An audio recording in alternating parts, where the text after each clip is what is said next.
Estamos hablando con Norma Beatriz Martínez. Norma, ¿cuáles son a tu criterio las reformas más importantes que nos ha traído este nuevo código?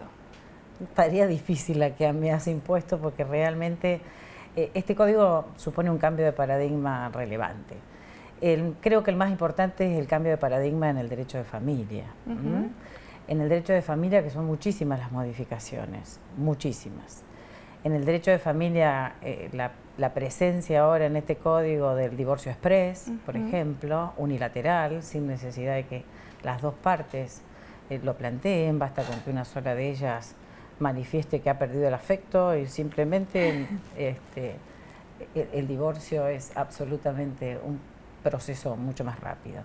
En el ámbito del derecho de familia, quedándonos en este ámbito, se ha incorporado un instituto que se ha denominado la adopción integradora para aquellos hijos de uno de los progenitores, facilitarle la posibilidad de que el otro progenitor pueda adoptarlo. Se han reducido los tiempos en el proceso de adopción. Se ha establecido ahora la posibilidad de que los matrimonios celebren convenciones prematrimoniales y se ha abierto la posibilidad de que esos cónyuges puedan decidir por sí qué sistema patrimonial los va a regir, si el sistema patrimonial de comunidad de bienes o el sistema de separación de bienes. No solo pueden optar, sino que lo que manifiesten en relación al sistema que eligen pueden modificarlos, absolutamente inmutable además. En el ámbito de los sujetos de derecho se estableció como regla la capacidad y, o sea, todos los sujetos somos capaces de ser y de hacer, en principio, aunque sea a través de representantes, y gradualmente se adquiere esa capacidad, no como pasaba con el Código de Deberes, que era necesario que cumplas los 18 años, bueno, a partir de la modificación del Código de Deberes, ¿no? Que cumplas los 18 años y a las 12 horas del día que cumplías los 18 años, pasabas de ser incapaz a ser capaz. Ahora, claro, en todo caso hablamos de capacidades restringidas. En el ámbito del derecho de las obligaciones se ha establecido puntualmente la obligación contractual objetiva, es decir, la posibilidad de que un sujeto asuma por contrato la ejecución de ese contrato y que luego delegue la ejecución de ese contrato en otro sujeto, y si ese otro sujeto no cumple, es tanto incumplidor ese otro sujeto en quien se ha delegado como el que asumió por sí el cumplimiento de la prestación que se había comprometido. En el ámbito de la responsabilidad se adecuó todo el régimen de la responsabilidad a todo lo que la doctrina y la jurisprudencia argentina había venido desarrollando a lo largo de estos 140 años de vigencia del Código Civil de Vélez. O sea que por eso digo yo siempre que no, en este ámbito no hay grandes cambios y ha sido producto de la elaboración de la doctrina nacional y de la jurisprudencia nacional este código. Se han adecuado a la terminología, pero en general todas las modificaciones que se hicieron han sido, gracias a Dios, para bien. En el ámbito de los derechos reales se han regulado, por ejemplo, los conjuntos inmobiliarios, el tiempo compartido, los cementerios privados. O sea, aparecen nuevos derechos reales que antes no estaban en el código. Y se ha simplificado todo lo que tiene que ver con los privilegios que tantos dolores de cabeza generaban en los operadores jurídicos. Ahora hay un régimen especialmente previsto en el código y otro en el ámbito de la ley concursal, y está perfectamente establecido en qué supuestos rigen ambos. Y en el ámbito de las prescripciones de los derechos, bueno, también se ha simplificado todo porque se han reducido los tiempos, lo cual también es un elemento absolutamente interesante para tener en cuenta. Y un detalle que me olvidaba de señalar es que precisamente en el ámbito de la responsabilidad se han unificado la responsabilidad contractual y extracontractual, y ahora hablamos de responsabilidad directa e indirecta. Contanos un poquito esto de la responsabilidad, porque para nosotros es como algo nuevo. ¿Qué son las responsabilidades? ¿De qué actores? Bueno, brevemente. No es tan fácil contar en qué consiste la responsabilidad civil, pero básicamente consiste en las consecuencias de los actos que tienen como protagonistas a los hombres como sujetos de derechos, o en ciertos actos en los que intervienen cosas riesgosas o viciosas, o en los que supone esos actos una actividad riesgosa. Eso está regulado en el código y está establecido que siempre aquel que ejecuta un acto, a quien se lo considera absolutamente capaz, y aun si no lo fuera el autor de un acto involuntario, también es responsable directo de la consecuencia de su acto si ese acto ha generado un resultado dañoso, un daño, Bien. una lesión a cualquier otro sujeto, ya sea en su patrimonio, o sea, en los bienes de su dominio o posesión, o en su persona misma, en sus derechos, en sus facultades. Y de la misma manera se ha establecido la responsabilidad indirecta, como te decía, cuando intervienen cosas riesgosas o viciosas, como por ejemplo cuando en un accidente de tránsito, cuando interviene un automotor, el dueño de la cosa riesgosa o viciosa es responsable indirecto por el resultado dañoso que ese vehículo ha generado, porque la idea es que se introducen cosas riesgosas en la sociedad, Sí. hay riesgos permitidos, vos podés circular a 40 kilómetros por hora en el ámbito, en el radio de una ciudad, pero aún así generando riesgos tenés que hacerte cargo de esos riesgos como dueño o guardián de esa cosa riesgosa o viciosa, que es el vehículo. Y si se realizaran actividades riesgosas, como por ejemplo se calificara la actividad deportiva, al fútbol puntualmente será calificado como una actividad riesgosa, en esos supuestos también el organizador, por ejemplo, del espectáculo deportivo, tiene que responder por los daños que se generen dentro del espectáculo. Bien. Eso es responsabilidad indirecta. O sea, la consecuencia de cualquier acto, por eso dije, de un sujeto, de una persona humana, o de la intervención de una cosa riesgosa, o de una actividad riesgosa, la realización de una actividad riesgosa, tiene que responderse, sea de manera directa o de manera indirecta. Ahora, para cerrar, ya algo has dicho, pero ¿qué opinión te merece este nuevo código? Me parece una inyección de aire dentro de la ciencia del derecho. Realmente, como te dije, es un producto de la doctrina nacional, es un código modelo en el mundo, creo, que se ha adaptado y adecuado a los tiempos que corren en nuestro país, y mucho más que eso, porque en este código se requiere básicamente de la tarea intelectual de todos los sujetos que somos operadores del derecho. Bien. O sea, no hay normas absolutamente definidas, hay muchas normas, muchos conceptos jurídicos abiertos, que el operador es el que tiene que integrarlo a través de la interpretación. Claro. Esto permite que la ley pueda adaptarse en el tiempo. Yo digo que estos principios, reglas y valores que están en el código son como un sombrero que hay que adaptarlo a distintas cabezas. Bien. En algunos supuestos yo tendré que tirar la tira del sombrero para que se ajuste la cabeza, y en otros supuestos la tendré que abrir un poco más, pero en definitiva siempre tengo que intervenir. Por eso digo, y mis alumnos me escuchan siempre decir esto, no es solo poner en carro en movimiento que los melones se acomodan solos, o sea, que hay que ayudar un poco a acomodar a los melones. No es tan simple.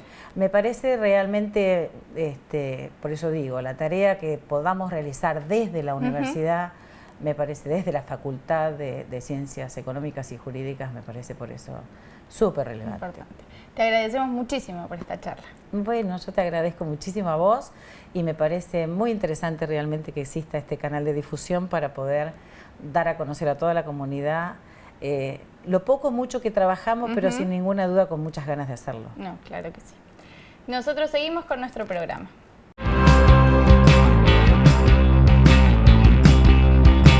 En el Salón del Consejo Superior de nuestra universidad se realizaron las primeras jornadas regionales de Derecho Animal en La Pampa.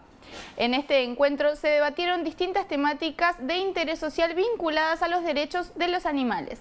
Los invitamos a ver el informe.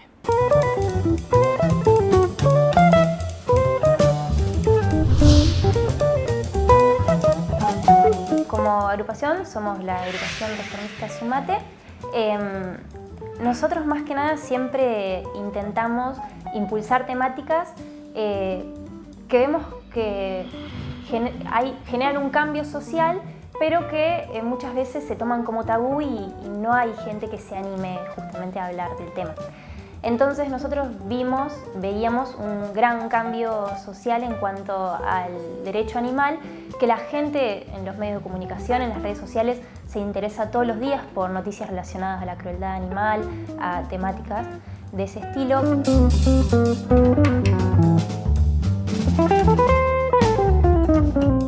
Lo que estamos exponiendo son todos los temas que tienen que ver con el derecho animal, que es una rama autónoma del derecho, que si bien ya hace años que el Centro de Prevención de Crueldad del Animal, del que formamos parte de todas las expositoras, Nos dedicamos a esta rama desde el área más académica, más allá de hacer práctica tribunalicia, presentar jurisprudencia y demás.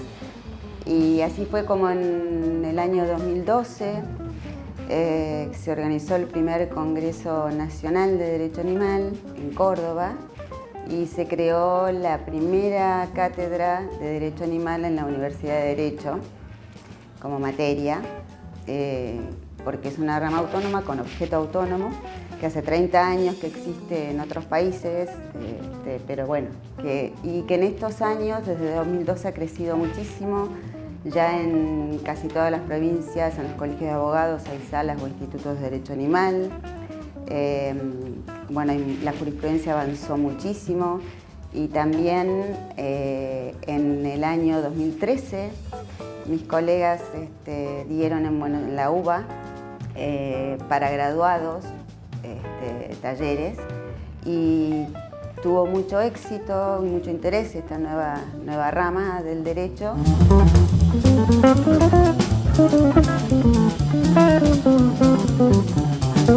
Tenemos la idea de crear, ya está hablado de crear el Instituto de Derecho Animal en el Colegio de Abogados y ayer tuvimos una charla muy interesante con el decano, con el contador Baduino, y existe la posibilidad, si los estudiantes así lo quieren, y parece que sí, de crear una cátedra libre de Derecho Animal.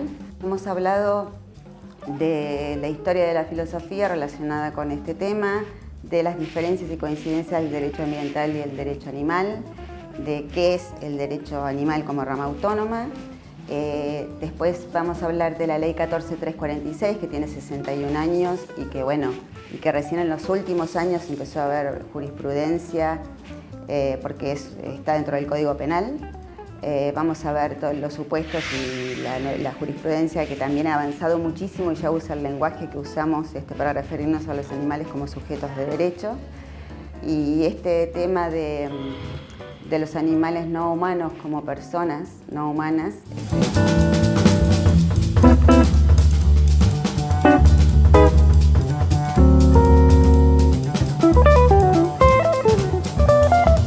Con relación al tema de las diferencias y las similitudes que existen entre el derecho ambiental y el derecho animal.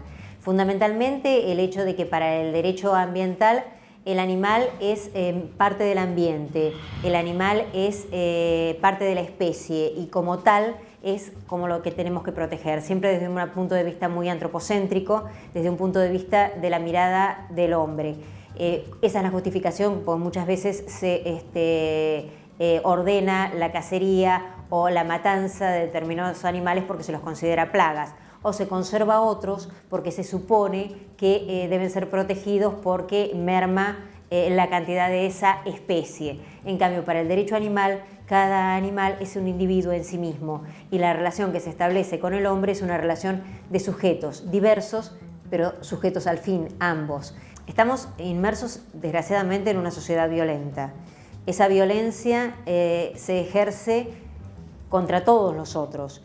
Y el primer escalón de esa violencia que se transforma después en ascendente y en una escalera que nos lleva a otras aberraciones peores es el maltrato hacia el animal. Nosotros siempre decimos que el maltrato hacia el animal se produce como extramuros, afuera, es decir, no es tan terriblemente censurable, entonces es permitido ver el maltrato hacia un animal.